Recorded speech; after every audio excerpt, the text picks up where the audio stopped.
بسم الله الرحمن الرحیم. السلام علیکم. تاسو سره ما د ډایبټیک فوډ په اړه کې خبره کړې و چې په شوګر کې خپو ته چې کم نقصان رسیدي شي او د هغې وجوهات مې تاسو ته مخکې ویلو چې دې کې د خپو دا رګونه چې دي نو دا کمزوري شي، اعصابي رګونه او د وینې رګونه. نو دې ته اکثر پوره وینه چې ده نو هغه نه رسي، خاص کر د ګوتو ته. نو د دغې ځای کې اکثر د زخم جوړېدو خطره دا یې ډېره زیاته. نو دا موږ اکثر بیا خلکو ته وایو چې یاره تاسو لږ مهرباني وکړئ، تاسو د خپل خپو لږ خیال ساتئ. هغې باندې ما مخکې هم ډېر کافي ویلي دي چې پیزار لږ داسې نرم استعمالوئ او سخت پیزار مه اچوئ. نور هم د هغې احتیاطي دغه دي چې لږ داسې څه سره ونه لګي او خپې بلې مه ګرځئ. دا خاص کر ماسخوتن کې لږ په څه باندې غوړوئ چې لږ غوړي، ځکه چې دې دا سرمن هم زیاته وچه شوي.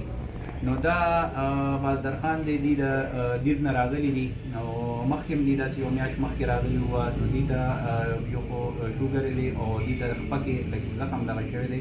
اوس خو یې کافي امپرومنټ وکړو، ډېر ښه شوی دی او شوګر هم خو کافي انسولین لګوي یا کنټرول طرف ته راغلی دی. نو ما وی چې تاسو ته د دې د زخم او دغه لږ وښایو چې څنګه دا خرابي اوس هم کافي دغه دی، خو په هر حال ډېر مخکې نه. ما چې میاشت مخکې کتلو او اوس مې وکتل نو کافي ډېر فرق یې کړی دی. نو دې د شیرینګل یې تاسو شیرینګل وتین وسې نو ستاسو نوم دی؟ زما شعیب د نوم دی. نو دې راغلي دي دا دې خوا لږ رانږدې کړه چې دا دي وګوري. دا تاسو چې وګورئ د دې دا کافي د دې دا بلخ په هم دا زخمي شوې ده. دا مخکې ډېر زیات دغه و، د دې دا کلر هم کافي چینج شو، خو ټریټمنټ سره امید دی ډېر زیات. دا رنګ هم لکه که تاسو خیال کړئ تیزر توروالی هم پکې لږ غونډه کې داسې راغلی و که نه، اوس هغه دغه لږ شوی دی. خو د دې لږ د حفاظت دغه ډېر زیات ضروري. حاجي صاحب یو خو به ته بس لاندې کټی شو، یو خو به ته دې سره دا لږ احتیاط کوې چې د دغه لکه صفایي خیال به ډېر ساتي که نه.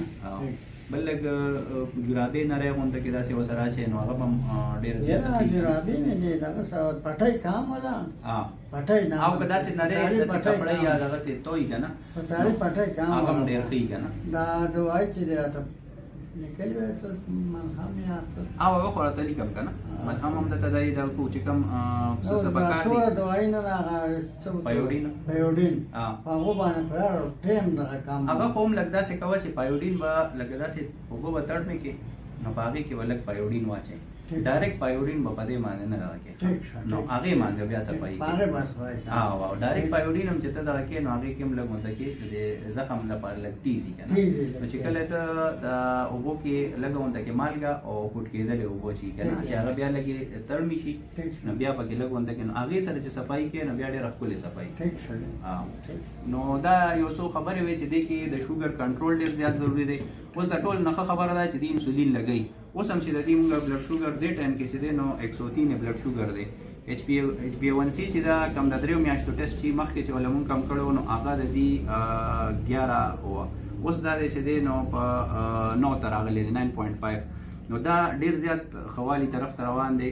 بس دا اوس دې لږ راغلي چې موږ لږ دې سره دا 2 ورځونه ماته تبه کېږي دغه د دې ځل کمپلینټ دی. نور په خپل هم لږ دته پته لګي چې لکه کافي ښه شوی که نه، ډېر فرق شوی دی که نه. نو دا یو څو خبرې وې د دې تاسو هم ډېر زیات خیال ساتئ، خاص کر د شوګر بیماران چې د خپو لږ ډېر زیات خیال ساتي، ځکه چې زخم شي نو د هغې دغه کول د عام زخم په شان نه عام زخم په شان نه که نه. تاسو ته هم پته لګي مخکې به ستا زخمونه بل ځای کې زر ټیک شي او داسې دی نو ډېر زیات ټایم او نور دې نه مخکې به دا بوډاکه پرې راتلی خو تقریبا 15 شپږ ورځې زر به ټیک شو که نه. صحیح شو.